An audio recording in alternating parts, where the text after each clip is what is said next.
मूर्तये सहस्रपादाक्षिशिरोर्बाहवे सहस्रनामे पुरुषाय शाश्वते सहस्रकोटियुगधारिणे नमः। नमः कमलनाभाय नमस्ते जलशायिने नमस्ते केशवानन्त वासुदेव नमोऽस्तुते।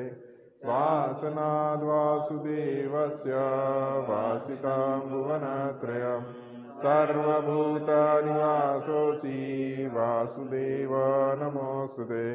शङ्करं शङ्कराचार्यं केशवं बादरायणं सूत्रभाष्य कृतो वन्दे भगवन्तो पुनः पुनः। ईश्वरो गुरुरात्मेति मूर्तिभेदविभागिने व्योमवद्व्याप्तदेहाय दक्षिणामूर्तये नमः। ॐ शान्ति शान्ति शान्ति। गुरुर्ब्रह्मा गुरुर्विष्णु गुरुर्देवो महेश्वर गुरुः साक्षात् परब्रह्म तस्मै श्रीगुरवे नमः। अखण्डमण्डलाकारं व्याप्तं येन चराचरं तत्पदं दर्शितं येन तस्मै श्रीगुरवे अज्ञानतिमिरान्धस्य ज्ञानाञ्जनशलाकया चक्षुरुन्मीलितं येन तस्मै श्रीगुरवे ॐ सहस्रशीर्षः पुरुषः सहस्राक्षः सहस्रपात स भूमिगुं सर्वतः स्मृत्वा त्यतिष्ठदशाङ्गुलं पुरुष एवेदगुं सर्वं यद्भूतं यच्च भाव्यम् उतामृततशेषानो यदन्नेनातिरोहति एतावानस्य महिमातो ज्ञायाश्च पुरुषः पादोस्य विश्वाभूतानि त्रिपादस्य तन्निवे त्रिपादोर्ध उदयित्पुरुषः आदोषेह भवत्पुनः ततो विख्वं वक्त्रामचासनानसने अभि ततो विराड जायत विराजो अधिपुरुषः सजातो अत्यरिचत पश्चात् भूमिमथो पुरः तस्माद्यज्ञात् सर्वभूतः संवृतं बृहदाज्यं पशुंस्ताश्चक्रे वायव्यानारण्याग्राम्या सजे तस्माद्यज्ञात् सर्वभूतरिचः सामान्यजगिरे छन्दागुंसि जगिरे तस्मादजायतम् तस्मादस्वा अजायन्त जे केचोभयादतः गावो हजगिरे तस्माजाता अजावयः तं यज्ञं बर्हिः प्रोक्षन् पुरुषं जातमग्रतः तेन देवा अयजन्त साध्यार्षयश्च जे यत्पुरुषं ददुः कथिता व्यकल्पयन्न मुखं किमस्यासीत् किं बाहु किमुरुपादा उच्यते ब्रह्मणोऽस्य मुखमासीत् बाहुराजन्यः कृतः ऊरु तदस्य तद्वैश्यः पद्व्यागं शूद्रो अजायत चन्द्रमा मनसो जात चक्षुः सूर्यो अजायत श्रोत्राद्वायुष प्राणच मुखादग्निरजायत नाभ्या आसीदन् पुंसिरिष्णो द्यौः समवर्तत पद्भ्यां भूमिर्दिशः श्रोत्रा तथा लोका अकल्पयन् यत्पुरुषेण हविखा देवा जज्ञमतन्वतो वसन्तो स्यासीद्याजं ग्रीक्ष्म इद्मः शरदभिः परिधय श्रीः सप्तमिदा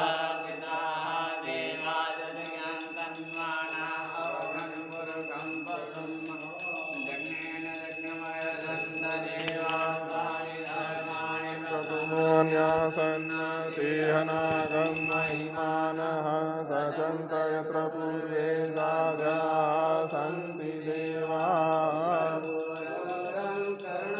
उदारं संसारसारं भुजगेन्द्रहारं सदा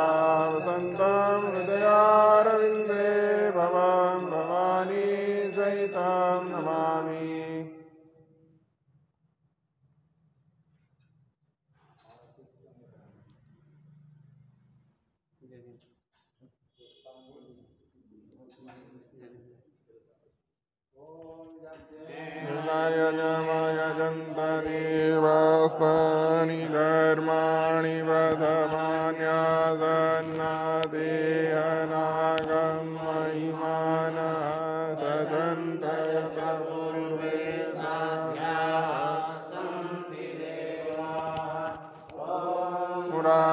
राजाधिराजाय प्रदयसायिने नमो वयं वै श्रवणाय कुर्महे स्वामी कामान् कामाय मह्यं कामेश्वरो वै श्रवणो ददातु कुबेराय वै श्रवणाय महाराजाय नमः ॐ विश्वतश्चक्षुरुतः विश्वतोमुखः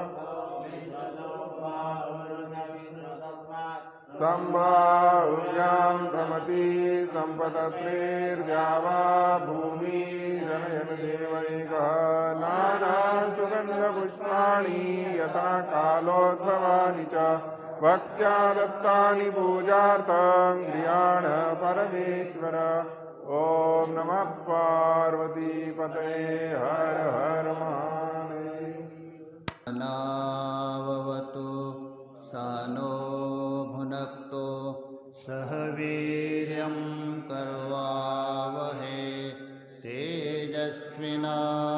तेजस्विनावधीतमस्तु मा विद्विषावहे ॐ शान्ति शान्तिः अतः प्रथमोऽध्याये प्रथमवल्ले ॐ उशन्ह वै वाजस्रवसः सर्ववेदसंददो तस्यः नचिकेतनाम पुत्रासा तं हा कुमारं सन्तं दक्षिणासु नीयमानासु श्रद्धाविवेशमन्यता पीतोदका जग्दतृण दुग्धदोहा निरीन्द्रयः आनन्दनामते लोका तां स गच्छति ददात् स उवाच पितरं ततः कस्मै मां दास्यसीति द्वितीयं तृतीयं तम् उवाच मृत्यवे त्वा ददामिति बहुनामेति प्रथमो बहुनामेति मध्यमः किं सिद्ध्यमश्च कर्तव्यं यन्मयाध्या करिष्यति अनुपश्या यथा पूर्वे प्रतिपश्या तथा परे सस्यमिव मर्त्यपच्यते सस्यमिवा जायते पुनः वैश्वानरप्रविशत्यतिथिर्ब्राह्मणो गृहान् तस्येतं शान्तिं कुर्वन्ति हरा वैवस्वतोदकम् आशप्रतीक्ष्यसङ्गातं तु नृतां चेष्टापूर्ते पुत्रपशूंश सर्वान् एतद्भ्रङ्क्ते पुरुषस्य अल्पमेधसो यस्यानश्नन् वसति ब्राह्मणो गृहे तीस्रो रात्रिर्यदा वसित् गृहे मे अनश्नन् ब्रह्मन्नतिथिर्नमस्यः नमस्तेऽस्तु ब्रह्मन् स्वस्ति मेऽस्तु तस्मात् प्रतीत्रीन् वरान् वृणीष्व शान्तसङ्कल्पा सुमनायतः स्यात् वीतमन्युर्गौतमो माभिमृत्यो त्वत्प्रतिष्ठा माभिवदेत् प्रतीता एतत्त्रयाणां प्रथमं वरं वृणे यदा पुरस्ताद्भवितः प्रतीता औदालकीरारुणिमत्प्रतिष्ठः सुखं रात्रे शयिता वीतमन्युस्त्वां ददृशिवान् मृत्युमुखात् प्रमुक्तं स्वर्गे लोके न भयं किञ्चनास्ति न तत्र त्वं न जरयविवेति उवेति त्वा अशनाय पिपासे शोकादिगो मोदते स्वर्गलोके सतमग्निस्वर्गमध्येषि मृत्यो प्रब्रूहितं तद्दधानाय मह्यं स्वर्गलोका अमृतं वजन्ता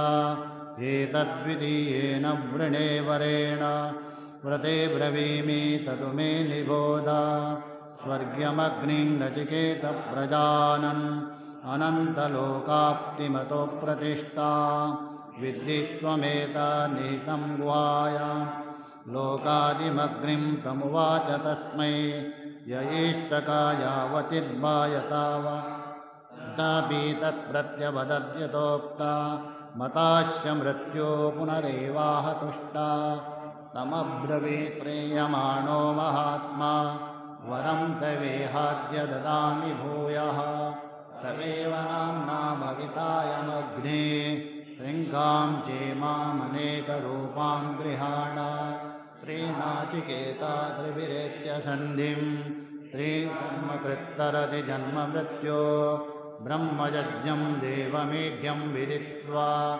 निचाये मां शान्तिमत्यन्तमेति त्रीनाचिकेता त्रयमेतद्विदित्वा य एवं विद्वान् चिनुते नाचिकेतं समृत्युपाशात् पुरतः प्रणोद्य शोकादिको मोदति स्वर्गलोके एष ते अग्निर्नचिकेतस्वर्ग्यो यमव्रणीता द्वितीयेन वरेण एतमग्निं तवेव प्रवक्षन्ति जनास तृतीयं वरनचिकेतो वृणीष्व एयं प्रेत्ये विचिकित्समनुष्ये अश्चित्तेकेनायमस्तीति चैके एतद्विद्यामनुशिष्टत्वयाहं वराणामेषा वर देवेरत्रापि विचिकित्सितं पुरा न हि सुविज्ञेयमनुरेष धर्मः अन्यं वरं नचिकेतो वृणीष्व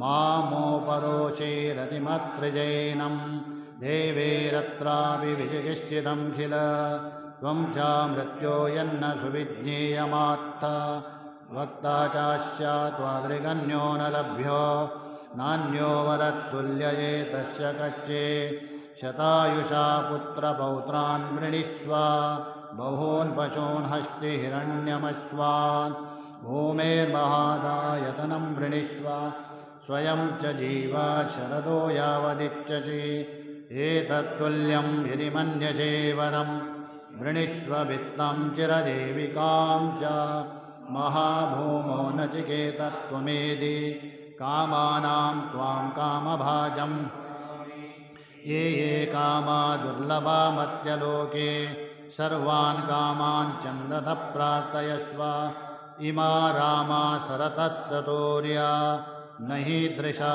लम्बनीयं मनुष्ये आभिर्मत्तप्रत्ताभिपरिचारयस्व तो मरणं मानुप्राक्षिः स्वभावो मर्त्यस्य यदन्तकेतत् सर्वेन्द्रियाणां जरयन्ति तेजः अपि सर्वं जीवितमल्पमेव तवेव वाह तव नित्यगीते न वित्तेन तर्पणीयो मनुष्यो लप्स्यामहे वित्तमद्राक्ष्मचेत्वा जीविष्यामो यावदिच्छसि त्वं वरस्त्वमे वरणीयस एव अजीर्यताममृतनामुपेत्य वीर्यन्मर्त्या क्वदष्टप्रजानन् अविद्यायन् वर्णरतिप्रमोदा नतिदीर्घे जीविते को रमेत यस्मिन्निदं विचिकित्सितं मृत्यो यत्साम्पदाये माति ब्रूहिणस्त योऽयं वरो गूढमनुप्रविष्टो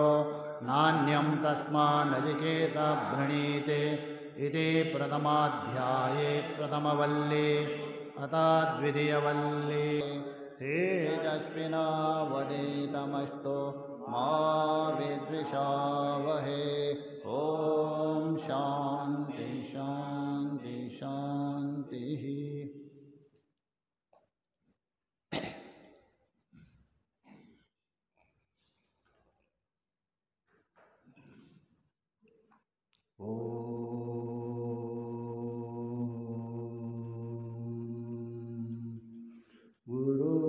गुरुर्ब्रह्मा गुरुर्विष्णु गुरुर्देवो महेश्वरः गुरुः साक्षात् परं ब्रह्म तस्मै श्री गुरवे नमः तस्मै श्री गुरवे नमः। ॐ शान्ति शान्ति शान्तिः। संपूर्ण सृष्टि में अधिष्ठान रूप से व्याप्त, सबके अंदर अंतर्यामी रूप से प्रेरणा देने वाले भगवान विश्वनाथ को नमन करते हुए, नाम रूप से विद्यमान ना होते हुए अस्थि भाति प्रिय रूप से विराजमान इस आश्रम के संस्थापक पूजनीय वंदनीय महाराज जी और आज के सभा के जो अध्यक्ष जी यहाँ उपस्थित नहीं है, किसी कारण से बाहर जाना पड़ा, वंदनीय पूजनीय श्री महामंडलेश्वर महाराज जी, उनको भी नमन करते हुए और जिनके उपलक्ष्य में यहाँ हम उपस्थित हुए, वंदनीय पूजनीय श्री स्वामी शिवबोधपुरी जी महाराज, उनको भी अंतःकरण में स्मरण करते हुए मंच में विराजमान विद्वद् वरिष्ठ आचार्यवर स्वामी श्री मोहन चेतन जी महाराज, उनको भी नमन करते हुए पूजनीय वंदनीय सर्वेश्वर जी महाराज, अखंडानंद जी महाराज और समस्त संत, आज ये जो है कार्यक्रम हम सब मिल के बना रहे हैं। ऐसा नहीं सोचना अध्यक्ष जी नहीं हमारा क्या है, हम सभी आश्रम के सदस्य हैं, आश्रम में रहते हैं, अपना मालिक है। तो आज है हम ये शिवबोधपुरी जी हैं, उनको जानते भी नहीं हैं, कुछ लोग कुछ जानते हैं। इस आश्रम से जुड़े हैं बहुत पहले। उनका जो शरीर है 2008 में 14/6/2008 शनिवार के दिन में ही ये पार्थिव शरीर है जिन तत्व में है उसमें लीन हो। एकादशी दिन का तारीख के हिसाब से 14, आज तो हमारे 21 तारीख है, उस समय में 14 तारीख थी। इससे पहले एकादशी आई थी, अपरा एकादशी नाम से प्रसिद्ध। उस दिन गुरुजी नाम से प्रसिद्ध पूजनीय वंदनीय कृष्णानंद जी महाराज का निर्वाण दिवस भी हुआ। उनकी षोडशी की तैयारी हो रही थी,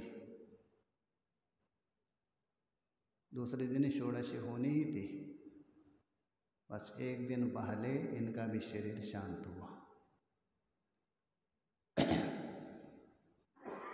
पहले यहाँ वे सफ़ेद वस्त्र में रहते थे, उनका दर्शन मैंने 88 में किया था। उसके बाद 89 कुंभ हुआ था प्रयागराज,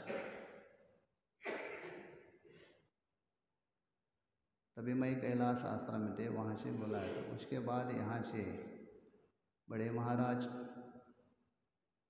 वंदनीय परमेश्वर जी महाराज, अभी राजस्थान में हैं जगदीशपुरी जी महाराज, और मैं और शिवबोधपुरी, उस समय उनका नाम शिवबोधपुरी नहीं था, शिवरण महाराज सफ़ेद में थे, शिवचरण था ना, हाँ, इधर सर्विस करते थे और बचा हुआ समय में आश्रम में सेवा करते थे। ऐसे जो महापुरुष हैं, आश्रम के एक स्तंभ थे। इस आश्रम के 2 स्तंभ माना जाता है, एक तो वंदनीय पूजनीय ब्रह्मचारी जी और दूसरे शिवबोधपुरी। आज उनका 13वां निर्वाण दिवस है। कृतं प्रति कर्तव्यम, जो जिससे कुछ उपकृत है उसके प्रति अवश्य करना चाहिए। यद्यपि उनके लिए कोई आवश्यकता नहीं है, तो भी कर्तव्य मान करके हम लोग उनके प्रति कुछ समर्पण भाव पुष्पांजलि अर्पण करेंगे। मैं सबसे पहले लखनऊ से पधारे हुए कृष्ण मोहन तिवारी जी, उनसे प्रार्थना करता हूँ वे भी शिवमोदपुर जी के प्रति अपना 5-6 मिनट में वाक पुष्पांजलि अर्पण करें।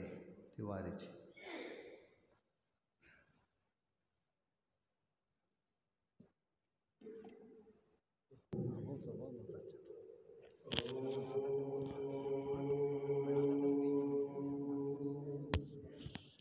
भद्रं नो अपि वातयमनः।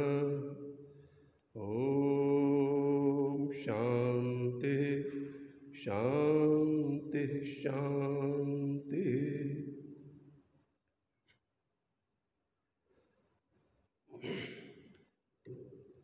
अनंत कोटि ब्रह्मांड के कण कण में व्याप्त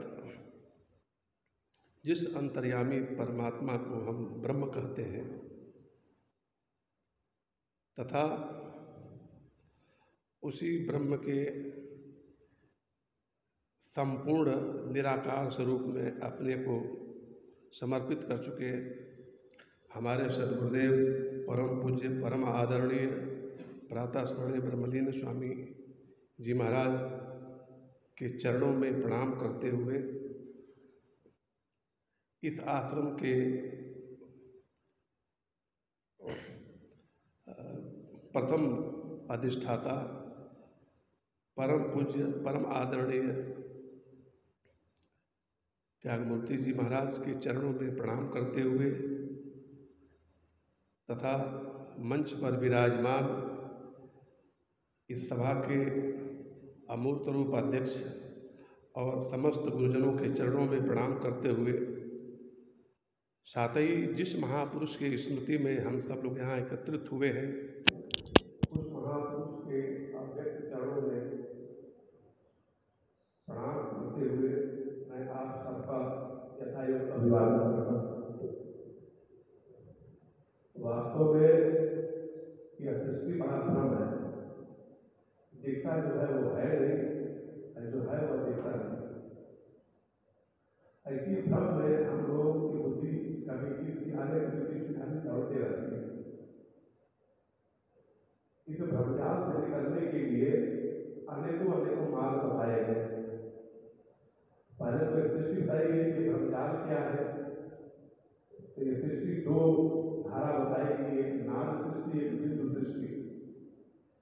बिंदु सृष्टि की उत्पत्ति तो हम लोग है, लेकिन जंगल बाहर जाने के लिए बिना नाद सृष्टि के हम लोग नहीं कर सकते। नाद सृष्टि अपनी गुरु शिष्य परंपरा, और वास्तव में गुरु शिष्य परंपरा जैसा कि हम लोग अब आजकल इस कलयुग में दिखाई दे रहा है, घर छोड़कर चले गए चाहे जिस कारण से है, और गुरु जी के पास कुछ दिन तक रहे, वस्त्र के रंग का त्याग कर दिया, अब हम भी शिष्य बन गए, और उसके बाद फिर थोड़े दिन बाद हम खुद ही गुरु हो गए। आज जिसको हमने गुरु माना वो गुरु जी कहाँ हैं कुछ पता ही नहीं। आज जब गुरु जी नहीं हैं तो तब उनकी स्मृति में लोग बड़े बड़े भंडारे बड़े बड़े कार्यक्रम करने लगते हैं कि इसी बहाने और हमारा ईश्वर वृद्धि हो। वास्तव में गुरु शिष्य की परंपरा यह थी ही नहीं।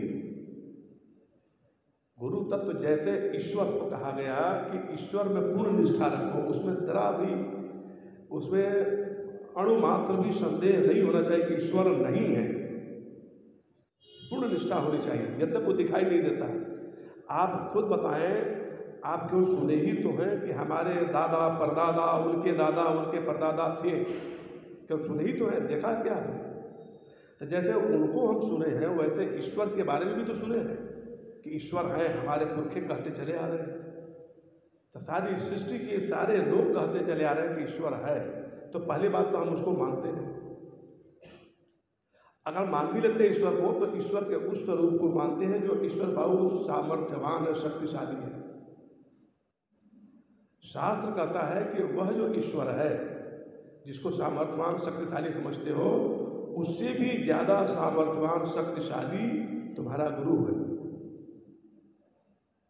लेकिन बस वही है कि जब तक निष्ठा नहीं पड़ेगी उतना, ईश्वर से भी अधिक निष्ठा जब तक गुरु में नहीं आएगी, तब तक गुरु के द्वारा प्रदत्त जो भी कुछ हमको प्राप्त होना है वास्तव में प्राप्त नहीं हो पाता है। शिवोधपुरी जी महाराज का हम दर्शन नहीं कर पाए।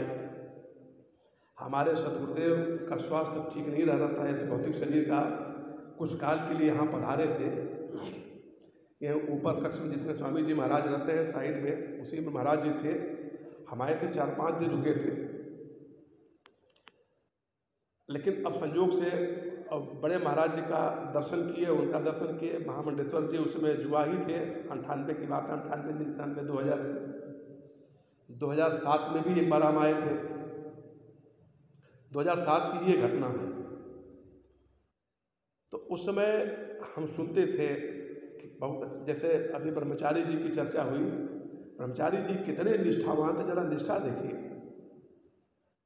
ठीक ऐसे ही शिवोधपुरी जी महाराज के बारे में हम चर्चा सुनते चले आ रहे हैं कि एक करते कुछ भी थे। अभी स्वामी जी ने बताया, मैं आज जान पाया कि ये नौकरी करते थे। मैं आज जान पाया, नहीं तो अब तक मैं जानता था कि साधु ही थे। तो यह नौकरी करते हुए भी इनकी निष्ठा गुरु तत्व में थी। उस गुरु तत्व को केंद्र बिंदु बना करके पूरे आश्रम की सेवा करते थे। और उसका परिणाम देख लीजिए कि आज तक इतने बड़े बड़े महापुरुष भी उनके लिए बंधन में लगे हैं। हमारे साथ गुरुदेव कहते थे कि मनुष्य क्या कर रहा है यह महत्वपूर्ण नहीं है। आप अपने कक्ष में वेदांत की पुस्तक खोलकर बैठे हुए हैं, यह महत्वपूर्ण नहीं है। महत्वपूर्ण है कि वह क्यों कर रहा है, आप वेदांत क्यों जानना चाहते हैं, उसके पीछे आपके मन के भीतर क्या छुपा हुआ है। विवेक चूड़ामणि में भगवान ने समझाया कि वाग वैखरी शब्द जरी शास्त्र व्याख्यान कौशलम, ये सब चीज़ें तो जैसे कोई इतिहास भूगोल पढ़ के खूब बढ़िया लेक्चर देता है यूनिवर्सिटी में, वैसे हमने वेद पढ़ लिया, वेदांत पढ़ लिया, खूब बढ़िया भाषा में बोल देते हैं। लेकिन वास्तव में हमारी निष्ठा है कहाँ। हम वेदांत क्यों पढ़ना चाहते हैं कि उस ईश्वर तत्व को जो जहाँ जहाँ अनुच्युत है और जहाँ जहाँ भी घाल मेल है, उस घाल मेल को साफ करके, आजकल वही प्रसंग दोनों चल रहा है ब्रह्मसूत्र में। एक तरफ नीति चल रहा है प्रातःकाल 7 से 8 में, और दूसरे जगह आ रहा है कि विज्ञान आत्मा या परमात्मा में से दोनों में कौन जानने योग्य है। तो जहाँ जहाँ मिलावट है, उस मिलावट को धीरे धीरे बुद्धि के द्वारा शोधित करते जाए, छांटते, तब हम उस तत्व तक पहुँचते हैं जिसको परमात्मा कहते हैं। और उस परमात्मा की वास्तव में अनुपम शक्ति, जो सर्वोत्कृष्ट शक्ति है, उसका नाम है अनुग्रह शक्ति। और वही अनुग्रह शक्ति गुरु के मूर्ति के रूप में हमारे सामने आता है। और यह नाद की परंपरा परमात्मा के अनुग्रह शक्ति के माध्यम से सारे सृष्टि को इस भ्रमजाल से निकालने के लिए आया। अगर हम इस चीज़ को ठीक ढंग से अपने जीवन में नहीं उतारेंगे तो हमारा जीवन व्यर्थ चला जाएगा। हमको बीच बीच में, जैसे ये आयोजन आज हुआ, तो महाराज श्री के जीवन का पुनरावलोकन जब करेंगे तो हमको भी अपने जीवन में कहाँ हम गलती कर रहे हैं जो महाराज जी ने नहीं किया, उससे प्रेरणा मिलती है अपने जीवन में। और उस जीवन को फिर हम परिशोधित कर सकते हैं, उसको संशोधित कर सकते हैं, शुद्ध कर सकते हैं, झाड़ करके जो मिलावट है उसको दूर कर सकते हैं। तो ये महापुरुषों की जो परंपरा हमारे यहाँ चली आ रही है, इन महापुरुषों के चरणों में वास्तव में आप जरा देख लीजिए, शुरू से अंत तक पूरे भारतीय वाङ्मय ही एकमात्र ऐसा वाङ्मय है जो यह बताता है कि आपके करने से कुछ नहीं होता है, हमारे करने से कुछ भी नहीं होता है, कृपा से ही सब कुछ होता है। अब पूछो, कहो कि यहाँ से ये बर्तन उठा के हमने वहाँ रखा ही तो मैंने रखा, अरे आपके में शक्ति कहाँ से आई है? अगर इसी हाथ में वो शक्ति नहीं देता, उसकी कृपा नहीं होती, तो ये हाथ ही नहीं उठता, शक्ति तो लोटा उठाना छोड़ दो। हम जब विचार करेंगे तो प्रत्येक कार्य, प्रत्येक चीज केवल उसकी कृपा से ही हो रहा है। केवल परमात्मा की कृपा शक्ति ही सारा का सारा कुछ करती है। अब बीच में हम अहंकार कर बैठ रहे हैं कि हम कर रहे हैं, हमने किया। इसलिए जब तक वह गलित नहीं होगा, वो जो अहम पकड़ लिया इस शरीर को, मम को छोड़ना थोड़ा आसान है, अहम को छोड़ना बहुत ही कठिन है। पूज्य गुरु जी लोग कहते हैं, शास्त्र बताता है कि अहम ममेत इति संसार, यही संसार है। अब वो बाहर नहीं है, बाहर का संसार, बाहर का न पुत्र हमको परेशान करता है, न बाहर का हमारी संपत्ति परेशान करती है, न बाहर का कोई सगे संबंधी परेशान करते हैं। उनका जो प्रतिस्वरूप हमारे चित्त में बैठ गया है, बस सारी समस्या वहीं पर है। मुझको लगता है हमारे मनीषियों ने बड़े विचार के साथ ये वेदांत अध्ययन का जो बताया कि धीरे धीरे संसार की जितनी स्मृतियाँ उसको डिलीट करो। आपका आजकल चल रहा नहीं है, मोबाइल में व्हाट्सअप बहुत आ गया, 2-4 हज़ार व्हाट्सअप पर क्या करें, पहले उसको डिलीट कर देते हैं, अब फिर नए आते हैं। तो संसार की सारी स्मृतियों को धीरे धीरे धीरे धीरे डिलीट कर देना है और धीरे धीरे ईश्वर संबंधी स्मृतियाँ जितनी उसको बढ़ाते बढ़ाते इस पूरे चित्त को आच्छादित कर देना है कि इस परमात्मा के अतिरिक्त, ईश्वर के अतिरिक्त, गुरु के अतिरिक्त, गुरु तत्व के अतिरिक्त कुछ भी मुझको याद ही न रहे, एक मेवा दीजिए। यह स्थिति प्राप्त करने के लिए इन महापुरुषों की जो साक्षात ईश्वर में अपने को विलीन कर चुके हैं और वर्तमान में जो ईश्वर स्वरूप होकर के हम लोग के समक्ष बैठे हुए हैं सम्मुख, इन सभी महापुरुषों के बिना कृपा के हम लोग का जीवन कृतार्थ नहीं हो सकता है। और आज के दिन हम इसी प्रार्थना के साथ कि हे प्रभु, जैसे आपका जीवन कृतार्थ हो गया, हम लोगों को भी वह सामर्थ्य प्राप्त हो इन महान गुरुओं के कृपा से और आपकी अनुग्रह से कि हम लोगों का भी जीवन कृतार्थ हो जाए, हम लोगों का भी जीवन इस संसार को, इसी जन्म में संसार को पार करके न पुनरावर्तिनः, हम पुनरावर्ती न बने, ऐसी कृपा, ऐसी शक्ति हमको दीजिए जिससे हम उस मार्ग पर चलें जिससे पुनरावर्तन की आवश्यकता ही न पड़े। हरि ओम तत्सत, हरि ओम तत्सत, हरि ओम तत्सत।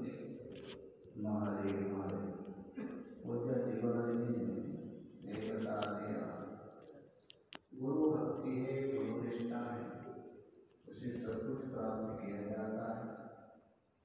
यद्यपि सुबोध गुरु जी ने ज़्यादा शास्त्र अध्ययन नहीं किया है, सेवा में लगे, कर्मयोगी थे, किंतु गुरु भक्ति अटूट थी। उसके कारण स्वरूप उनके अंदर ऐसी निष्ठा थी महाराज के प्रति कि गुरु भक्ति। इस प्रकार अपना भाव पुष्पांजलि में अर्पण किया। मैं आगे प्रार्थना करता हूँ इस आश्रम की निरंतर स्वाध्याय, अध्ययन, अध्यापन कर रहे ऐसे प्रज्ञा चेतन देवी, उनके प्रति 5 मिनट 5 मिनट में अपने बात पुष्पांजलि अर्पण करें। प्रज्ञा चेतन।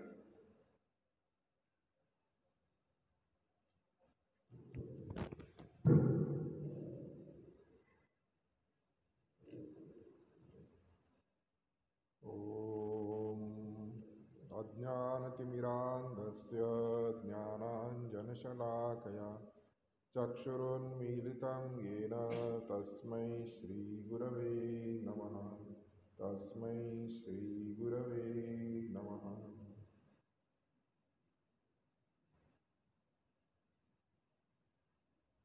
जिनके 13वें निर्वाण दिन के अवसर पर उनका पुण्य स्मरण करने के लिए हम यहाँ उपस्थित हैं, ऐसे प्रातः स्मरणीय, अर्चनीय, वंदनीय श्रीमद् स्वामी शिवबोध गुरु जी महाराज जी के चरण कमलों में कोटिशः वंदन करते हुए, आश्रम के संस्थापक ब्रह्मलीन श्रीमद् स्वामी जी महाराज जी के चरणों में वंदन करते हुए, आश्रम के वर्तमान परम अध्यक्ष श्रीमद् स्वामी जी महाराज जी के चरणों में वंदन करते हुए, सभा की अध्यक्षता करते हुए आश्रम के परम वरिष्ठ आचार्य श्रीमद् स्वामी दिव्य चैतन्य जी महाराज जी के चरणों में वंदन करते हुए तथा सभा में समुपस्थित आचार्यवर श्रीमद् स्वामी मोहन चैतन्य जी महाराज जी के चरणों में वंदन करते हुए, सभा में समुपस्थित सर्वेश चैतन्य जी महाराज जी, अखंडानंद जी महाराज जी तथा सर्व भगवत स्वरूप संत वृंद तथा आत्मस्वरूप साधक वृंद। हालांकि श्रीमद् स्वामी जी शिवबोधपुरी जी महाराज जी का पुण्य दर्शन करने का सौभाग्य तो हमें प्राप्त नहीं हुआ, लेकिन स्वामी जी के मुख से जो उनके बारे में सुना पिछले साल भी इस साल भी, उससे ये ज्ञात हुआ कि स्वामी जी के चरित्र के दो विशेष पहलू, एक साधक को अनुकरणीय है और उसे उसके साधक जीवन में आगे ले जाने के लिए अत्यंत उपयोगी है। हालांकि महापुरुषों के जीवन में तो ऐसी कई विशेषताएं होती है जिससे साधक अगर एक अंश में भी ग्रहण करे तो उसका कल्याण हो सकता है, क्योंकि कहते ही है कि हीयते ही मतिस्तात हीनैः समः समागमात् समैश्च समतामेति विशिष्टैश्च विशिष्टताम्। तो हमारी जो बुद्धि ये संस्कारित होते रहती है, धोबी के घर के कपड़े की तरह, जिसके साथ में रहेगी उसका रंग उस पर चढ़ जाता है। तो हीन लोगों के साथ रहेगी तो बुद्धि में वैसा रंग चढ़ेगा। हीयते ही मतिस्तात, कब? जब हीन ही सह समागमात्, और समैश्च समतामेति, अपने जैसों के साथ रहोगे तो उन्हीं के जैसे ही रहोगे। और विशिष्टैश्च विशिष्टताम्, जो विशिष्ट लोग हैं उनके साथ रहने से बुद्धि भी विशिष्ट हो सकती है, यानी हम उत्कृष्टता की ओर आगे बढ़ सकते हैं। तो उत्कृष्ट जो वेदांत में विशिष्ट होना भी एक विशिष्ट बात है। जो संसार में गुणी होते हैं उनको विशिष्ट कहते हैं, लेकिन वेदांत में जो अपने आप को गुणी नहीं समझते, जो अपने सामान्य रूप को विशिष्ट रूप से ज़्यादा महत्व देते हैं, उनको विशिष्ट कहा जाता है। यानी वेदांत में सामान्य ही विशिष्ट है, क्योंकि सामान्य रूप से हम उपाधि को ज़्यादा महत्व देते हैं और अपनी उपाधि बढ़ाने के चक्कर में पड़े रहते हैं, लेकिन वेदांत में उपाधि निकालने को ज़्यादा महत्व दिया जाता है। तो स्वामी जी महाराज जी के जीवन में ये बात देखने को मिलती थी कि उनका एक सबसे महत्वपूर्ण जो एक चीज़ उनके जीवन में दिखती थी वो है आत्मसमर्पण। और आत्मसमर्पण होता ही तब है जब हम अपने व्यष्टि स्वरूप को महत्व न देते हुए समष्टि को ज़्यादा महत्व देते हैं, या तो निरुपाधिक तत्व को ज़्यादा महत्व देते हैं। तो उनकी जो अपनी जीवन में ब्रह्मनिष्ठा थी उसकी अभिव्यक्ति उनके गुरुनिष्ठा और कर्मनिष्ठा से होती थी।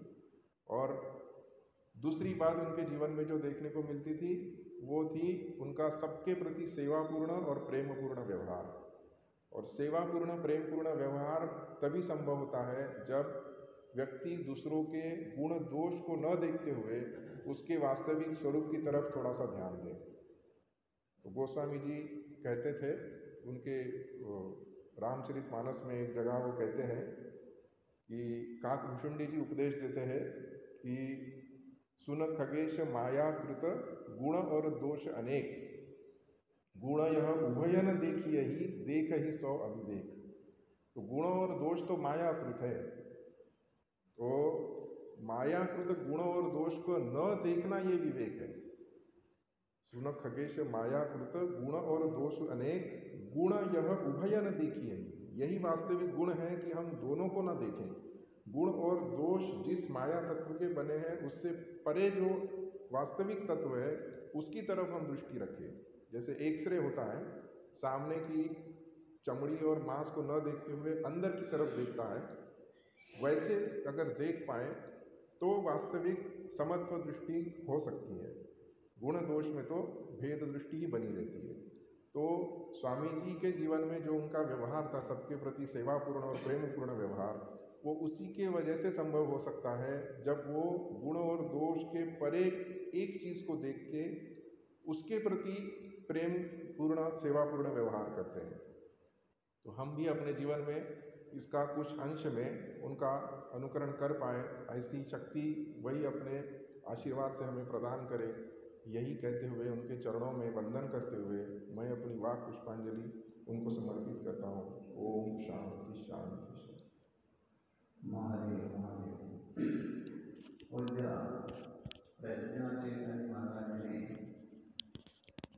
एक तो उपाधि के द्वारा विशिष्टत्व प्राप्ति, एक सामान्य के द्वारा विशिष्टत्व होता। उपाधि के द्वारा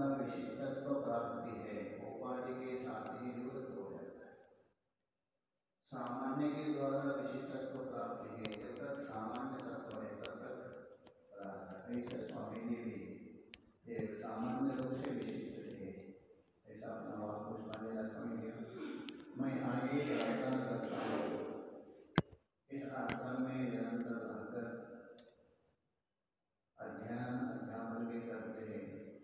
अभी बाहर भी गए थे, अभी कहीं पहुँच गए। पूज्य परम चैतन्य महाराज से प्रार्थना करते हुए भी 5 मिनट में अपने वाक पुष्पांजलि समर्पण करते। पूज्य परम चैतन्य।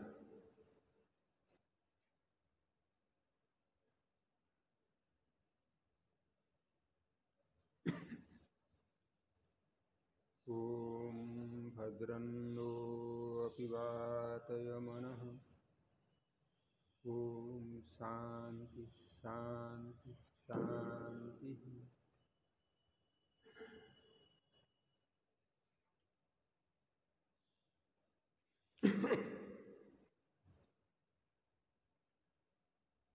सर्वप्रथम ये आश्रम के प्रतिष्ठाता परम गुरुदेव जी के चरण कमल में नमन करते हुए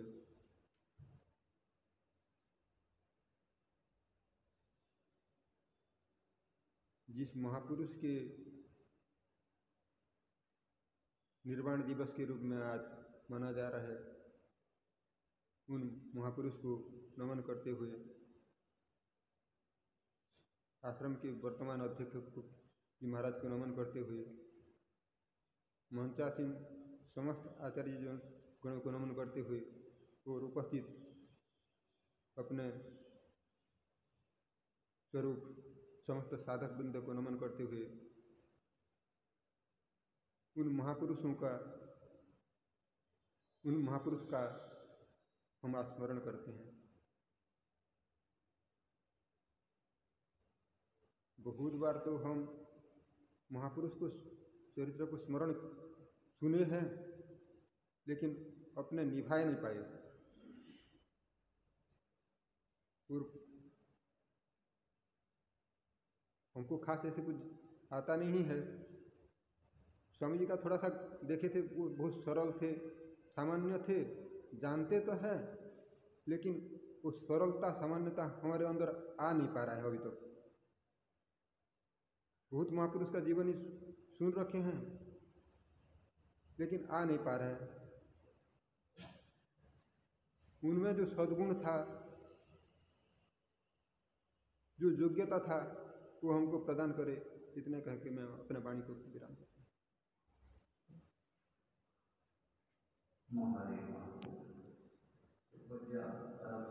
संक्षेप के द्वारा अपना भावांजलि शिव गुरु के चरण में अर्पण किया। मैं आगे प्रार्थना करता हूँ, इसी आश्रम में जो विराजमान है, आश्रम से जुड़े हुए श्री स्वामी अखंडानंद महाराज, उनसे प्रार्थना करता हूँ वे भी 5-6 मिनट में पूज्य महाराज के प्रति अपना वाक पुष्पांजलि समर्पण कर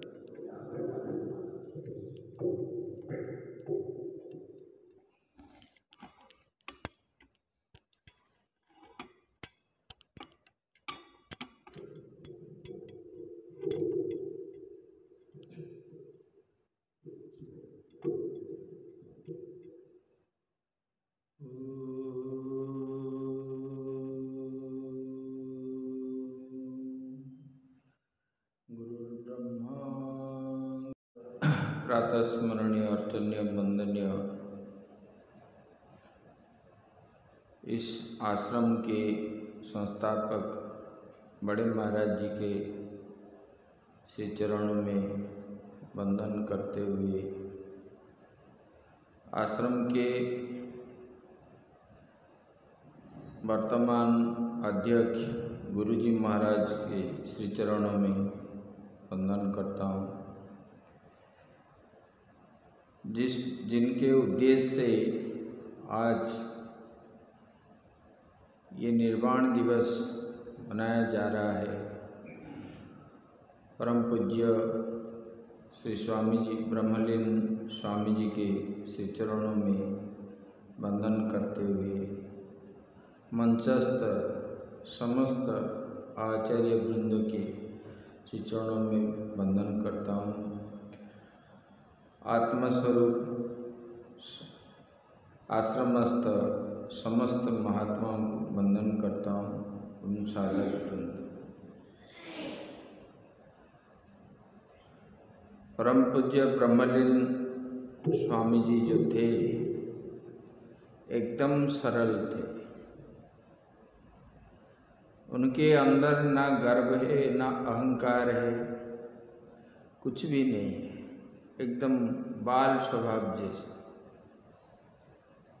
गीता में भगवान ने जो बताए, न प्रहुष्येत प्रियम प्राप्य न द्विजेत प्राप्य चा प्रियम स्थिर बुद्धि रसम मूढ़ो ब्रह्मविद ब्रह्मणि स्थिता।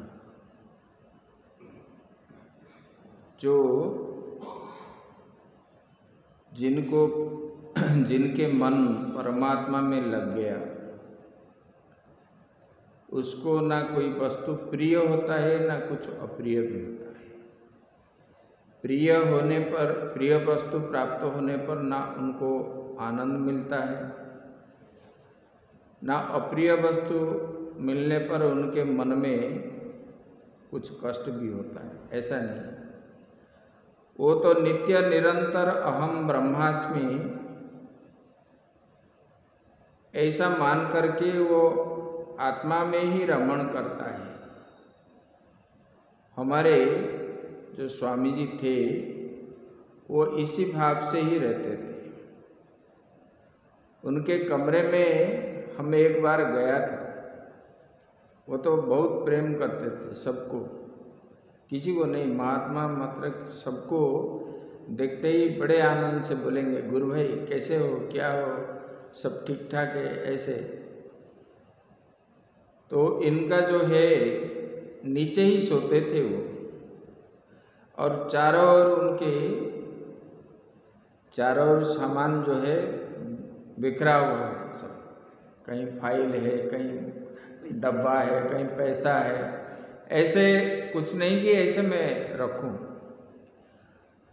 इतना ही नहीं है, उन्होंने कभी भी नहीं चाहा कि मुझे आसन नहीं दिया गया कि मैं ऐसा हूँ, मैं इस स्थान पर बैठूं, उस स्थान पर बैठूं।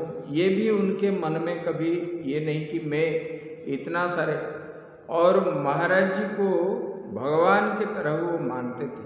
बड़े महाराज जी भगवान ही है, वो मंदिर का नहीं, कुछ भी नहीं, वो उनके लिए गुरु ही सब, मतलब जो है भगवान का रूप, ऐसा ही वो मानते थे। और महाराज जी जो बोलेंगे उसको निष्ठा के साथ वो निभाते थे, कि नहीं कि मुझे मेरा ये आजकल क्या है, हम लोग करते हैं कि हमको इतने काम दिया गया है, हम यही करेंगे, इसके अलावा और दूसरा चीज़ हम नहीं करेंगे। ऐसा नहीं, वो हर काम में जो है, जो उनके आँख में आए, कभी सब्जी अमनिया करने के लिए भी हम लोगों के साथ बैठते थे और अमनिया भी करते थे।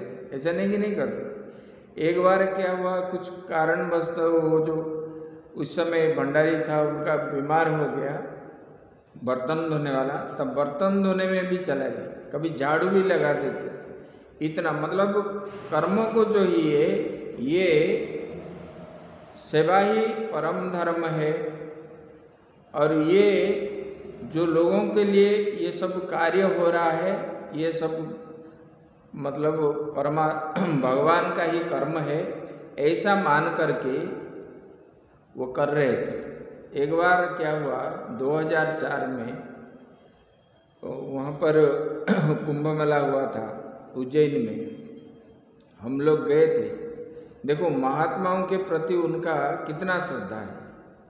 और वहाँ टेंट लगा था घास फूस के, और वो टेंट के अंदर हम बहुत महात्मा थे।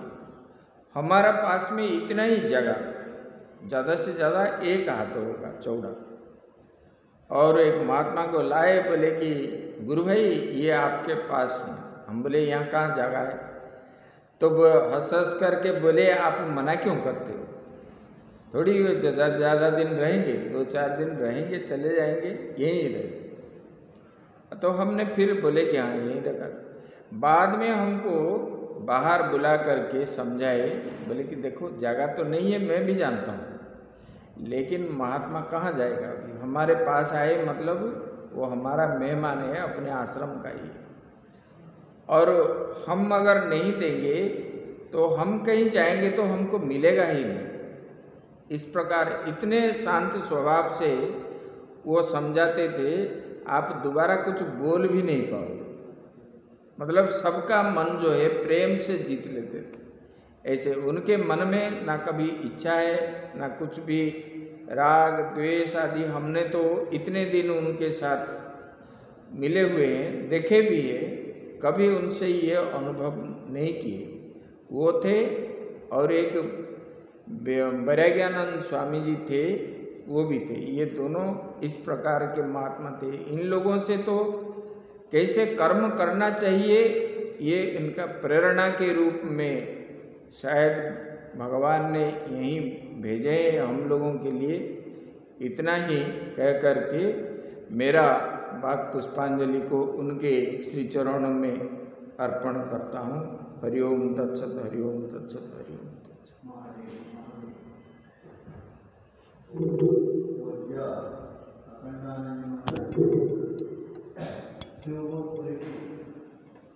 इस प्रकार आश्रम के प्रति समर्पण और निष्ठा इस प्रकार बताते हैं। हमने वाक पुष्पांजलि समर्पण किया।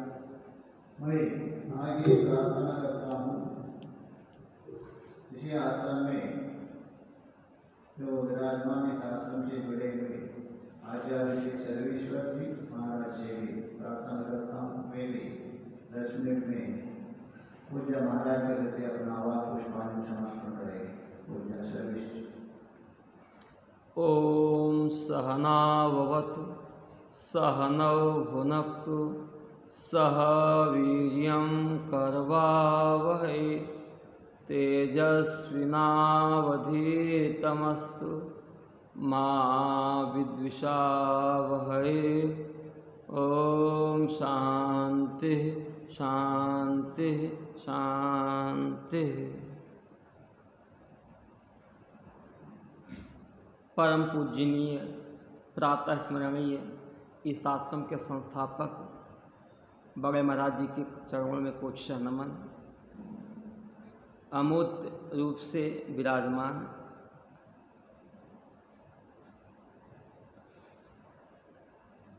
इस आश्रम के अध्यक्ष गुरुदेव के चरणों में कोटशः नमन। जिस निमित्त से हम यहाँ आज उपस्थित हैं, परम श्रद्धेय पूजनीय स्वामी शिवपुरी जी के चरणों में कोटशः नमन। वरिष्ठ आचार्य परम श्रद्धेय स्वामी दिव्य चेतन जी महाराज, श्रद्धेय मोहन चेतन जी महाराज, हमारे परम श्रद्धेय बाल स्वभाव अखंडानंद जी महाराज, सभी यतिवृंद साधक वृंद। कभी कभी महापुरुषों का जीवन हम देखते हैं ना, तो उनके शरीर छूटने के बाद उनकी सत्ता का एहसास होता है। जब तक व्यक्ति का शरीर रहता है ना, तब तक हम उसको महत्व नहीं देते थे। ऐसे ही है, फक्कड़ है, अरे कुछ नहीं जानता है, बस कर्म में लगा है, ऐसे बोलते हैं, उसका महत्व नहीं समझ पाते हैं। लेकिन जब शरीर छूटता है ना, तब उसकी वास्तविक शक्ति का एहसास होता है। गुरुदेव जी बताते हैं मंगलेश्वर जी महाराज कि जो आज हम लोग 3 लोग मिलकर काम करते हैं, बैंक का काम, अकाउंट का काम, ये काम, वो अकेले शिवपुरी जी महाराज करते थे। और ऐसी नहीं कि उनके भीतर योग्यता नहीं थी। टेलीफोन डिपार्टमेंट में बीएससी किए थे, टेलीफोन डिपार्टमेंट में नौकरी करते थे, और सरलता इतनी साइकिल लिए, कहीं बैंक जाना, कहीं यहाँ जाना, कहीं वहाँ जाना।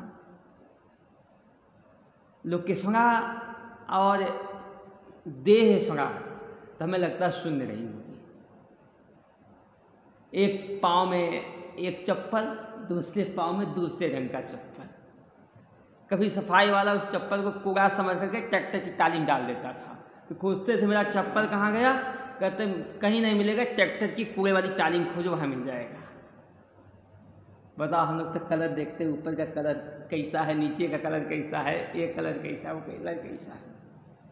ये ऐसा नहीं कि कहीं ना कहीं हम मुझ में ये दिखाने का भाव है, लोग देखें कैसा है। एक तो प्रेमपुरी आश्रम है, वहाँ तो कहते महाराज जी ऐसी पर्सनालिटी बना के बैठो, लोग देखें अच्छा सा लगे। आपकी गाड़ी इधर जा रही उधर जा रही है, सब समझ के बोलो। हम कहा भैया फिल्म इंडस्ट्रीज वाले के किसी को बुला लो, प्रवचन बढ़िया कर देगा। माला भी नहीं पहना। अरे महात्माओं का त्याग ही एक आभूषण होता है। अब महात्माओं के भीतर जैसे एक सुहागन स्त्री सिंदूर लगावे, बिंदी लगावे, समझ के रहे, अच्छा लगता है। वही एक विधवा स्त्री सिंदूर लगावे, श्रृंगार करे तो अच्छा लगता है क्या? उसी प्रकार से महात्माओं का त्याग ही एक आभूषण था। महात्माओं के पास त्याग नहीं हुआ तो गृहस्थों के पास होगा? गृहस्थों का तो प्रवृत्ति एक आभूषण था। गृहस्थ यदि प्रवृत्ति परांग न रहना, इसलिए विदुर नीति में कहा गया है, महात्मा क्या कहते हैं कि संन्यास जैसे कार्य वो करता हुआ अच्छा लगता है, लेकिन दूसरे कार्य अच्छा नहीं लगता। गृहस्थी घर में निठल्ला बैठा हुआ अच्छा नहीं लगता। तो लोग की सुना तो उनके भीतर और देह सुना तो हमें तो सुनने लगती थी। उनका कपड़ा कहाँ जा रहा है, उनकी बनियाइन कहाँ जा रही है, क्या स्थिति उनकी थी, भगवान मालिक। आज एक हम लोग कहते हैं कभी कभी पढ़े लिखे नहीं, बहुत पढ़े लिखे थे, उनका स्वाध्याय स्वयं चलता रहता था। और हम तो पढ़ते हैं, बोलते हैं, लेकिन बोलते नहीं थे, वो जीवन में जीते थे। वेदांत की निष्ठा उनकी इतनी प्रबल थी कि वेदांत देखो पढ़ना अलग है, ज्ञानी होना अलग है। तत्वविद बहुत मिल जाएगा, लेकिन तत्वनिष्ठ मिलना मुश्किल हो जाता है। वे ज्ञान में निष्ठ थे, तत्व में निष्ठ थे। शास्त्र जो बोलता है, शास्त्र जो कहता है, उसमें हमारे भीतर कितने लक्षण घटित हो गए हैं। और बड़ी से बड़ी देखो विश्वास का कितना देखा जाए उनका, कि आश्रम में जानते हैं सबसे गोपनीय डिपार्टमेंट होगा। लेन देन बैंक का काम क्या होता है, सबसे बड़ा गोपनीय होता है। वह डिपार्टमेंट सबको नहीं दिया जा सकता है, हर काम सबको दे दिया जाएगा, लेकिन एक काम बहुत बड़ा विश्वास पात्र उसी को सौंपा जाता है। और स्वामी जी जब सफ़ेद कपड़े में थे, ऑफिस से आते थे, यहाँ आते थे, तब से उनको बैंक का काम था। आश्रम के बैंक की व्यवस्था का काम सब उन्हीं के पास था, वही करते थे। आश्रम में मंत्री पद पे भी रहे, आश्रम के मंत्री भी रहे। मंत्री होने के बावजूद भी कभी ये नहीं कि हम मंत्री हो गए, अब तो मेरे को कहीं आने जाने के लिए गाड़ी चाहिए। अपना वो साइकिल उठा, उनकी साइकिल भी ऐसी थी कि कहीं ताला बंद करें न करें, रख देवे तो एक हफ्ते पड़ी रहेगी, कोई चोरी करने वाला नहीं था। ऐसी साइकिल थी उनकी। उसी साइकिल को लेकर के बैंक चले गए, वहाँ आए, यहाँ आए। जैसे महाराज बता रहे, बर्तन भी साफ कर लेते, झाड़ू भी लगा दिया। वो तो एक अद्भुत महात्मा थे, सच बताऊं। और उनके आदर्श भी, कहीं रोटी राम बाबा, कहीं वो बाबा, कहीं वो बाबा, ऐसे महापुरुषों की उनके पास तस्वीर रखी थी। जितने जितने विरक्त महापुरुष महाविरक्त थे, ऐसे ऐसे महापुरुषों की तस्वीरें उनके कमरे में थी। ऐसे महापुरुषों की चर्चा किया करते थे।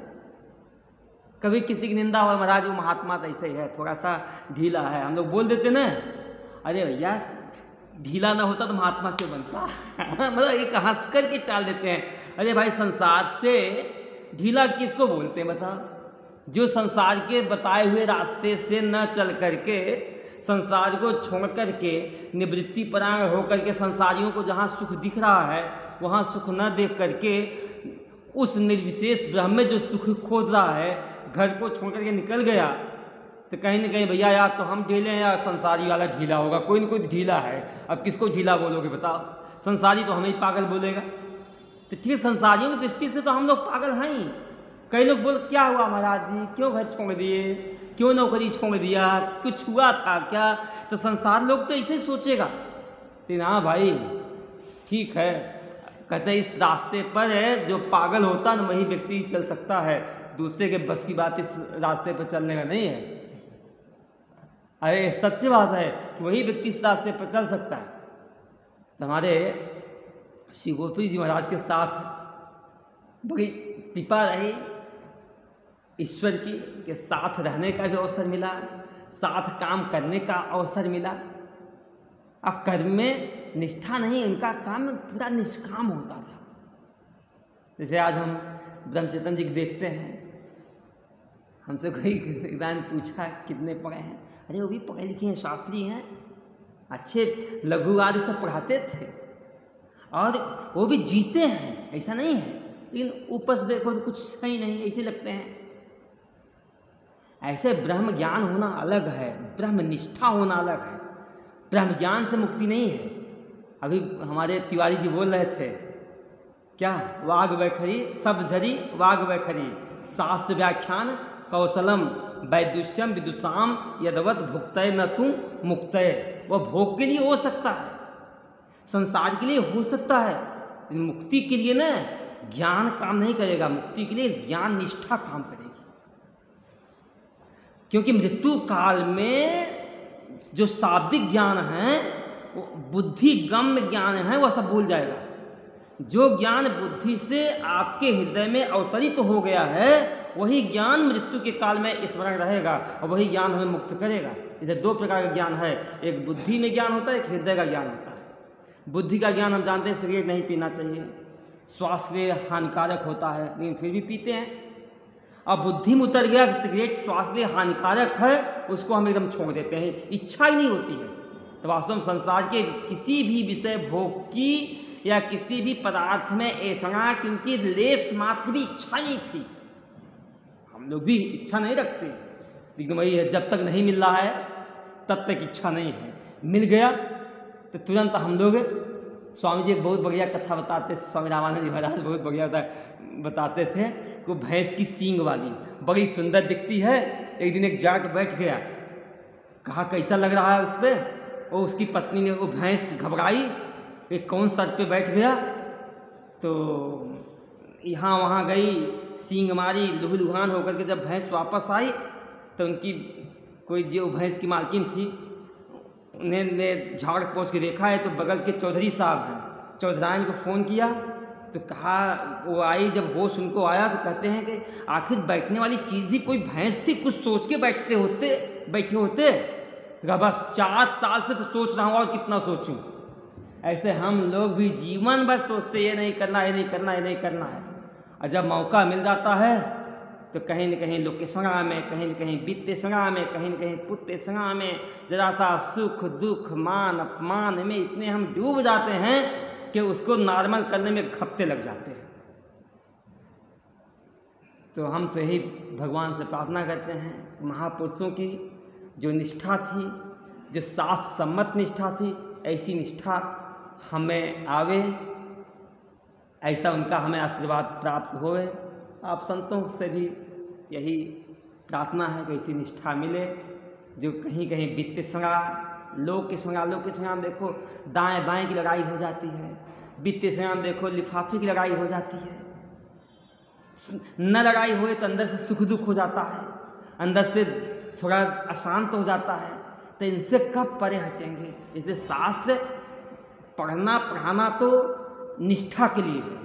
पढ़ना पढ़ाना, मैंने बताया था एक दिन के, ज्ञान 4 कदम में हमारे भीतर आता है। आचार्य पादमादत्ते, आचार्य से पहला पाद होता है, दूसरा पाद शिष्य गुरु की अपनी मेधा से प्राप्त करता है, तीसरा पाद शिष्य काले ने आती समय पाकर के प्राप्त करता है, और चौथा पाद आपस में विचार विमर्श करके मिलता है। तो इन चारों साधनों के द्वारा हम सबकी ज्ञान निष्ठा प्रबल होवे, यही उन अदृश्य रूप से विराजमान महापुरुषों से प्रार्थना है, उनसे आशीर्वाद चाहता हूँ। हरिओम तत्सत, हरिओम तत्सत, हरिओम तत्सत। महादेव महादेव। पूज्य सर्वेश्वर जी महाराज ने स्वामी जी का कुछ स्मरण करते हुए स्मरण के द्वारा ही अपने मौत पुष्पांजलि महाराज के प्रति समर्पण किया।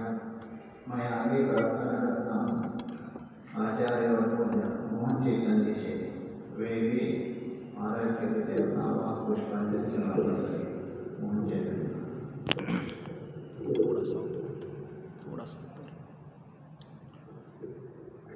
बस।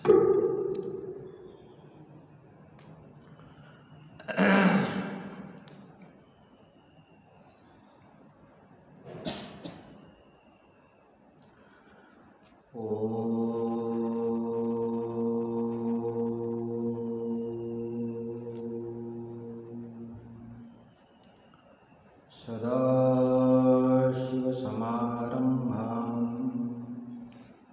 शङ्कराचार्यमध्यमाम्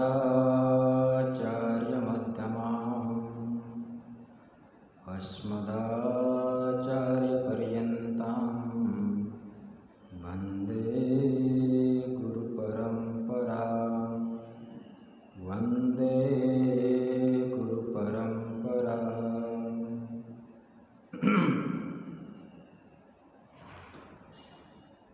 अर्चनीय वंदनीय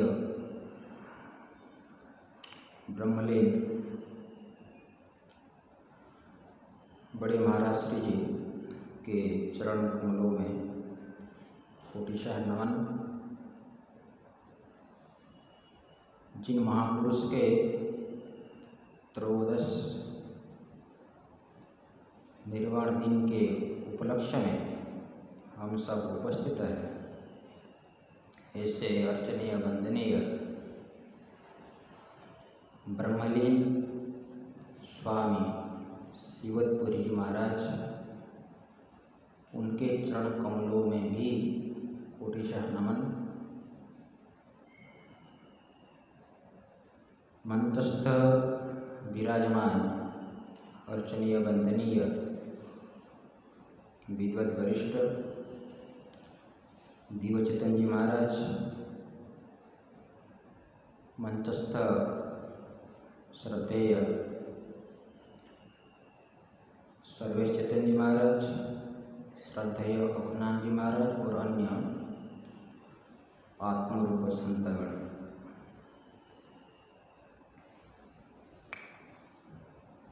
समस्त प्राणी मात्र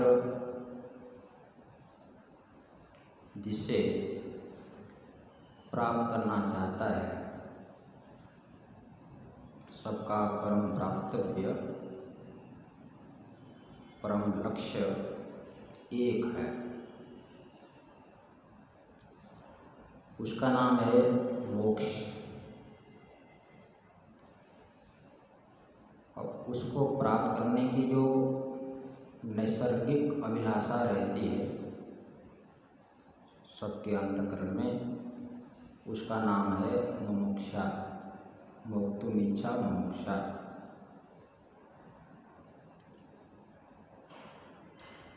और ऐसी जो मुमुक्षा है,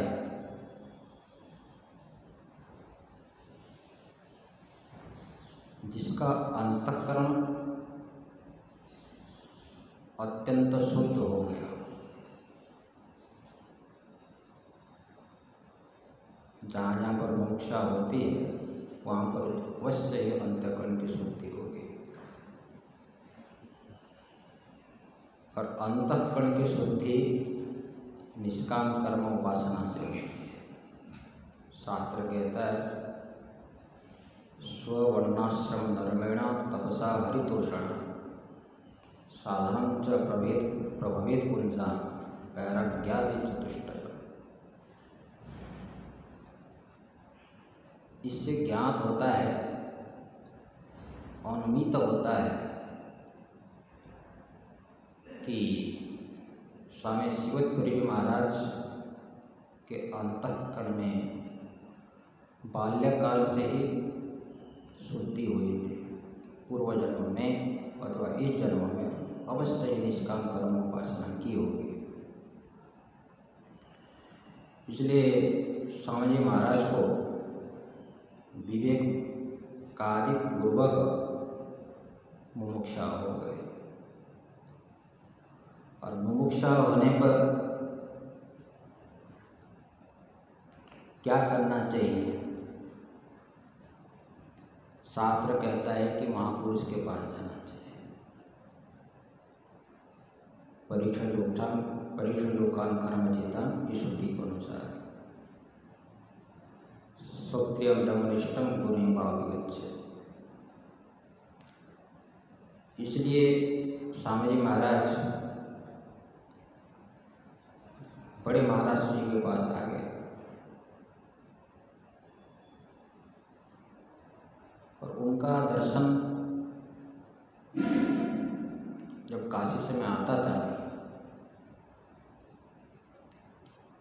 तो होता था, हम अपने को बड़े सौभाग्य मानते हैं। बहुत प्रेम था, प्रेम तो सबके प्रति था उनका, राग द्वेष किसी के प्रति नहीं था। और राग द्वेष यदि ना हो तो ये भी ज्ञात होता है कि शरीर में अध्यास ना हो। छांदोग्य श्रुति कहती है न हवे शरीरस्य प्रिया प्रियोर अपहतिरस्ते, अन्वय सहचार व्यतिरिक सहचार। अब लोग जानते ही हैं कारण सत्व कार्य सत्व इति अन्वय। सशरीरत्व का अर्थ होता है शरीर में अध्यास।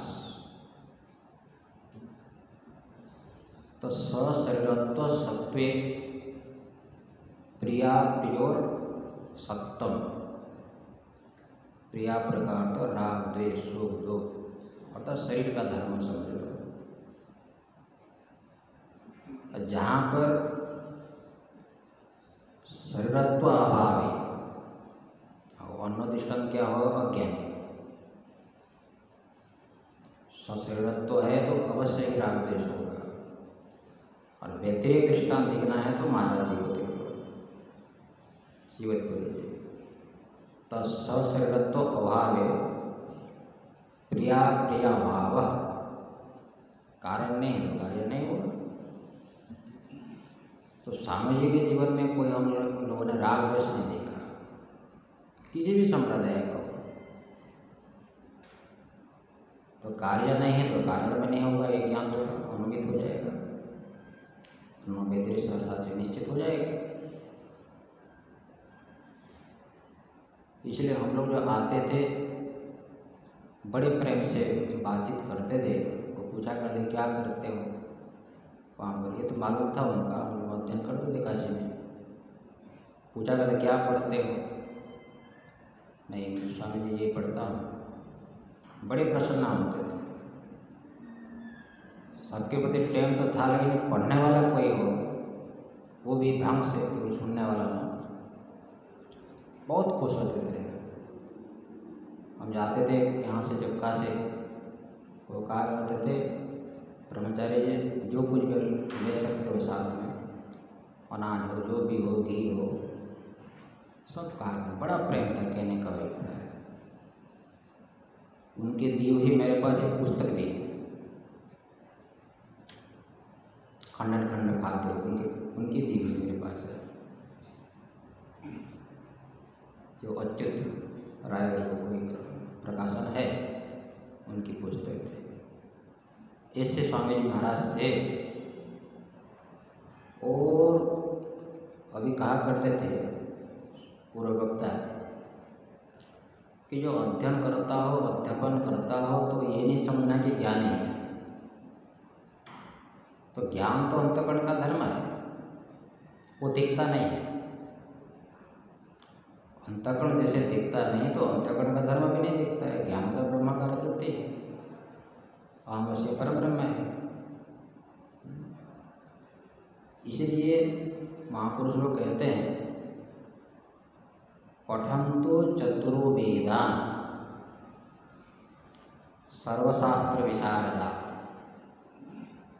आत्मतत्व न जानन्ति दर्भी पाकम रसंजत। कितना सुंदर दृष्टांत देते महापुरुष लोग, बिल्कुल सटीक बैठता है। जैसे दर्भी कहते हैं करची, करची रसगुल्ला चला रहे हो, जिस करची से रसगुल्ला चला रहे हो वो रसगुल्ले को रस का सुख नहीं मिलता है, खाने वाले को मिलता है। इसी प्रकार से कोई कहता हो कि मैं आनंद स्वरूप हूँ, तो कहने मात्र से क्या आनंद स्वरूप की प्राप्ति हो जाएगी? नहीं होती।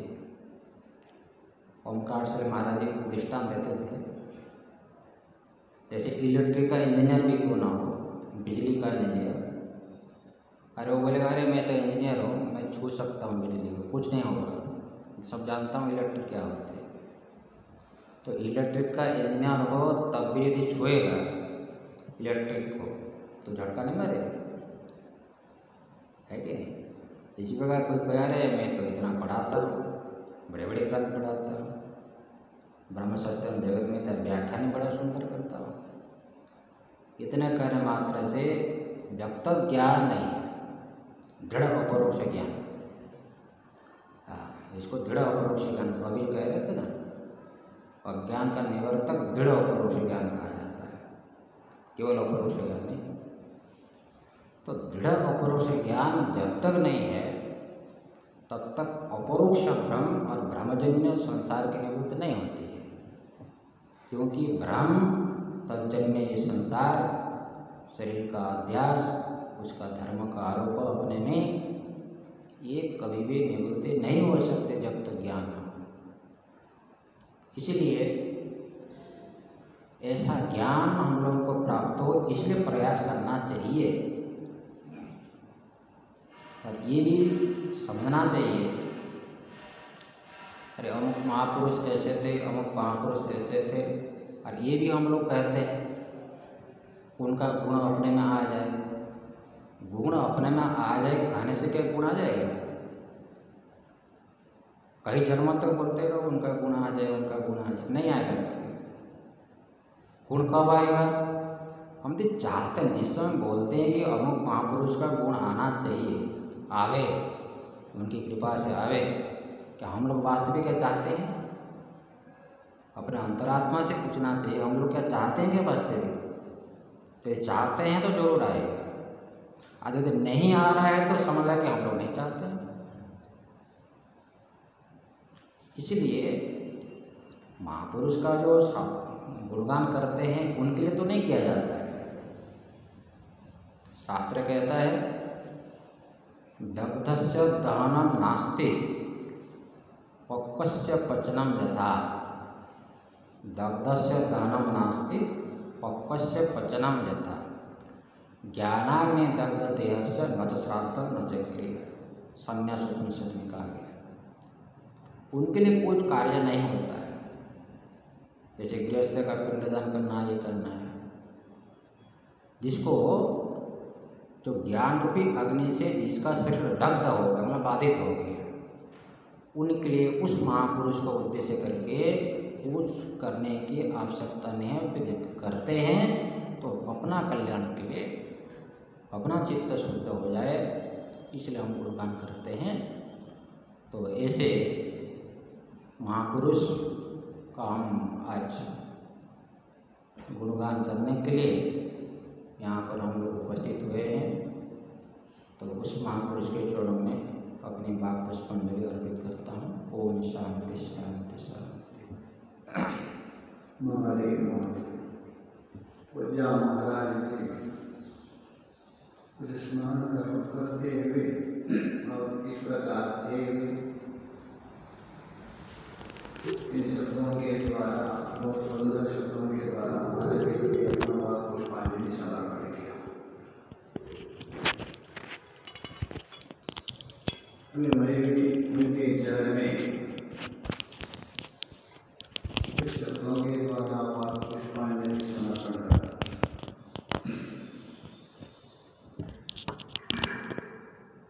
मैंने पहले ही बता दिया था,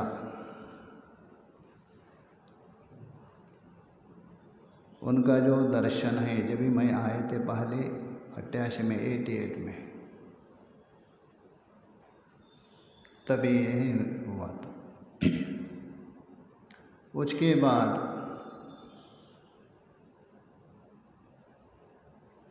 उनके साथ बातचीत भी होती रहती थी।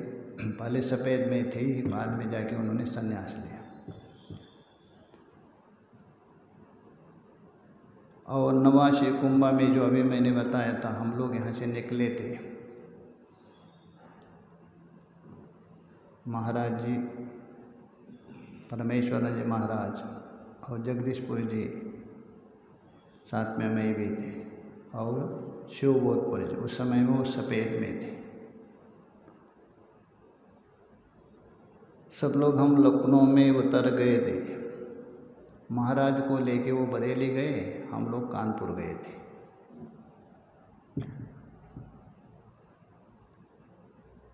उसके बाद आश्रम में रहकर खूब सेवा भी करते थे, निष्ठापूर्वक सर्विस भी करते थे। बचा हुआ समय में आश्रम का कार्यभार देखते थे। विशेष रूप से जो बैंक का काम है वो देखते थे। पढ़े लिखे थे। धीरे धीरे उनके मन में ये आ गया ये ठीक नहीं है। महाराज भी कह रहे थे सफ़ेद में कब तक रहेंगे। तो उसके बाद संन्यास लिया। थे पहले से ही बिल्कुल सरल स्वभाव और शांत स्वभाव थे, क्योंकि जिसका अंतःकरण शुद्ध होता है, निर्मल होता है, तभी अभी बता रहे थे पूज्य मोहन चेतन जी, निष्काम कर्म के द्वारा। पहले भी वे अच्छे अच्छे संतों के साथ रहे, उधर सुनाते थे भी बड़े बड़े अच्छे अच्छे संतों का। अमुक संतों के साथ मैंने गया था, दर्शन भी किया था। अच्छे संतों का साथ संग करने से उनके अंदर अच्छा गुण आता है। 3 प्रकार का संग होता है। अभी प्रज्ञा चेतन जी बता रहे थे। हीयते मतिस्ताता हीनै सह समागमात्, समश्चा समतां वेति विशिष्टश्चा विशिष्टता। शिष्य को अथवा पुत्र को संबोधन करते हुए बता रहे, हे तात, हे शिष्य, हीयते मतिस्ताता। ये जो बुद्धि है, संग यद्यपि हम शरीर से करते हैं, व्यवहार हम शरीर से करते हैं, किंतु उस व्यवहार से जो जितने भी संस्कार आ रहे हैं वो बुद्धि ग्रहण करते, बुद्धि में पड़ते। इसलिए जो हम अच्छा व्यवहार करें, अच्छे महापुरुषों के साथ व्यवहार करें, हमारे अंदर अच्छा संस्कार आता है। हीन पुरुष, हीन का मतलब है शास्त्र विरुद्ध आचरण करने वाले, मनमर्जी से चलने वाले, ये हीन है। उनके साथ यदि संग करे, संग करने वाले व्यक्ति की जो बुद्धि है वो हीन हो जाते, मतलब वैसा ही होती। जैसा महाभारत में देखे, कर्ण है धर्मात्मा है, भगवान ने स्वयं कहा दिया महात्मन शब्द। शकुनी के साथ संग होने से उसकी बुद्धि भी एक जगह में हीन हो गई थी, तभी जाके द्रौपदी को उन्होंने वेश्य शब्द प्रयोग किया। और समान स्वभाव के साथ यदि संग करने से वैसा ही होता। विशिष्टश्चा विशिष्टतां याति। विशिष्ट पुरुष के साथ, विशिष्ट क्या है?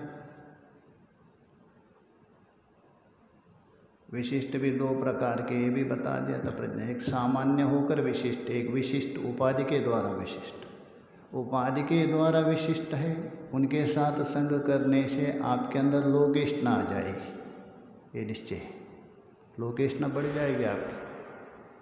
जो सामान्य होते हुए विशिष्टत्व को प्राप्त किया, उस महापुरुष के साथ संग करने से विशिष्टतां याति, विशिष्टता आती। जैसे वहाँ कहा दिया है पुष्प संगहात,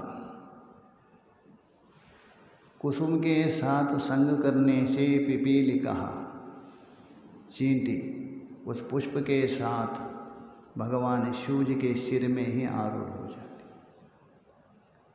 लकड़ी के साथ संग करने से वो चींटी लकड़ी के साथ दग्ध हो जाती। तो इसलिए महापुरुषों के साथ संग करने से भी उसके अंदर एक विशिष्ट गुण आता है, अंतःकरण शुद्ध हुआ। और कर्मयोगी थे ही पहले, तो कर्मयोगी होने से भी उनका अंतःकरण शुद्ध है। क्योंकि 4 प्रकार के मनुष्य होते हैं, पामर है, विषयी है, जिज्ञासु है और मुक्त पुरुष। जो जिज्ञासु है वो भी 3 प्रकार के हैं, उत्तम, अधम, मध्यम भेद किया है। कर्मयोगी है, ये अधम प्रकार के जिज्ञासु है। जो ध्यान योगी है, उपासक है, मध्यम है, क्योंकि उनका भी लक्ष्य उधर है। और ज्ञान योगी है, श्रवण मदन में प्रवृत्त हो रहे, उत्तम कोटि के माना है। तीनों जिज्ञासु है। जो उत्तम कोटि के जिज्ञासु भी आप तभी हो सकते हैं, पहले कर्मयोगी आवश्यक होता है। अंतःकरण शुद्ध के बिना कुछ संभव नहीं। तो शिवबोधपुरी जी महाराज, उनका अंतःकरण बिल्कुल निर्मल थे, बिल्कुल इतने शांत थे वो। हम जाके कभी बैठते थे उनके पास, अभी बता रहे थे ना, उनके कमरे में कुछ नहीं, उस सामान वही बैठते थे। और भंडारा में वही दक्षिणा बांटते थे। भंडारा में देखते बड़े समष्टि भंडारा में जो अलग अलग लोग आते दक्षिणा के लिए, लड़ाई भी होती है। एक बार भंडारे में कोई आता, दक्षिणा में कुछ हुआ, उनको गाली देने लग गए, इतनी दक्षिणा देने वैसे। ये सुनते रहे मैं। बाद में पूछा स्वामी जी ऐसा, अरे तो हाई फाई स्वामी जी। वो बोलते हाई फाई महात्मा है, उनका एक शब्द था हाई फाई। ऐसे जो बिल्कुल शीतल शांत थे। जो शांत है, शीतल व्यक्ति के साथ संग करने से स्वयं के अंदर भी शीतलता आती है। इसलिए शास्त्र में बता दिया है, चंदनम शीतलम लोके चंदनादपि चंद्रमा चंद्र चंद्रमयोर मध्ये है शीतला साधु संगति ही। चंदन तो जानते हैं, मलयाद्रि जो चंदन है, श्री चंदन घिस करके यदि लगा दीजिए गर्मी में, शरीर पूरा एकदम शीतल अनुभव होता है। किंतु चंदन से भी शीतल है, चंद्रमा को माना है, पूर्णिमा का चंद्रमा। तो चंदन से भी पूर्णिमा का चंद्रमा शीतल है। इन दोनों से भी चंद्र चंदनयोर मध्ये शीतलम साधु संगति। जो साधु होना चाहिए, स्वादु नहीं, साधु। दोनों में बहुत अंतर है। साधु का अर्थ करते हुए शिवराज विजय में बताया, साधनोति परम कार्यमिति साधु, अर्थात दूसरे का हित करता है, अपने में कोई स्वार्थ नहीं। तो दूसरे का जो कार्य है उसको ही जो करता है वो साधु है। किंतु जो काशी में जो हमारे गुरु जी थे वो कहते ये नहीं, साधनोति स्व उत्कर्ष कार्य। सबसे बड़ा कौन है? परा मतलब अपना उत्कर्ष। उत्कर्ष सबसे कौन उत्कर्ष? जो आत्म तत्व है, जिसके लिए हम महात्मा बने हैं, जिस लक्ष्य से। कोई भी हो, अलग अलग दृष्टि से बने हैं, कारण बहुत हो सकते हैं, अनेक कारणों से बने हैं, किंतु किसी कारण से भी बने, उसके बाद उस कारण को त्याग करके जो हमारा लक्ष्य है उसके ओर जाना चाहिए। तो इसलिए जो परम कार्य, सबसे उत्कृष्ट कार्य है स्वात्मानुसंधान, अपने स्वयं को जानना, वही वास्तव में साधु है। तो ऐसे जो साधु है, संत है, उनके साथ संग करने से जितने शीतल मिलते हैं, ना चंद्रमा में है ना चंदन में। चंद्रमा और चंदन में जो शीतलता है ये आपेक्षिक है, तात्कालिक है, थोड़े समय तक मिलेगा। चंद्रमा की शीतलता कभी मिलेगा? जब तक पूर्णिमा तक। पूर्णिमा जैसे भी समाप्त हो गई वो शीतलता समाप्त हो जाए।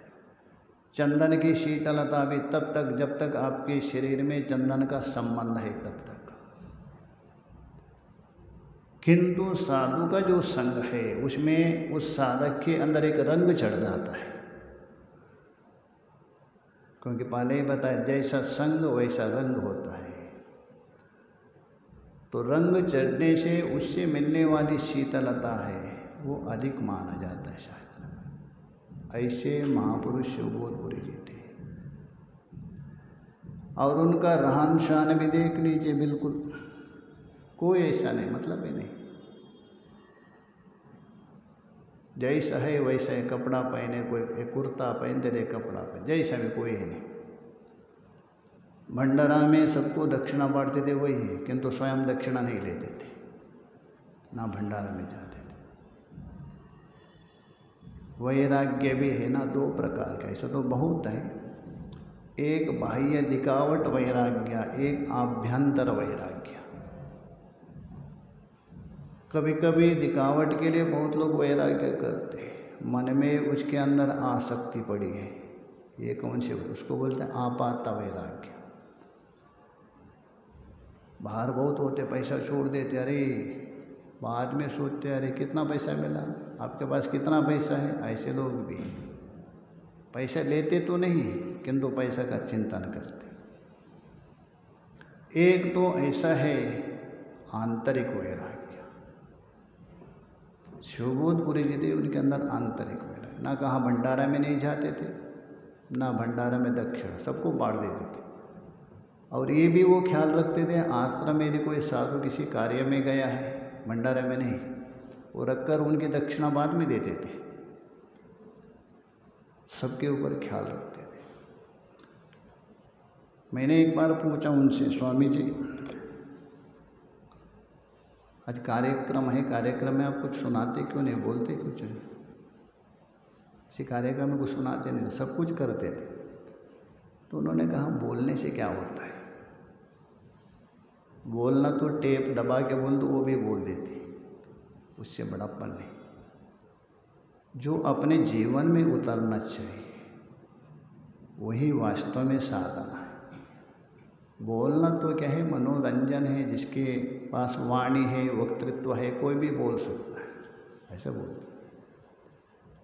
बहुत अच्छे थे, उनका बहुत स्मरण है। ऐसे जो महापुरुष हैं और आश्रम के प्रति उनका इतना समर्पण है, आश्रम ऋणी है। पहले भी कहा दिया था ये दो स्तंभ है, ब्रह्मचारी जी और शिवबोधपुरी जी। और साथ में अखंडानंद जी ने एक संत का नाम स्मरण किया, वैराग्यानंद बोल के। ये जो आते थे विरागानंद नहीं है, एक वैराग्यानंद।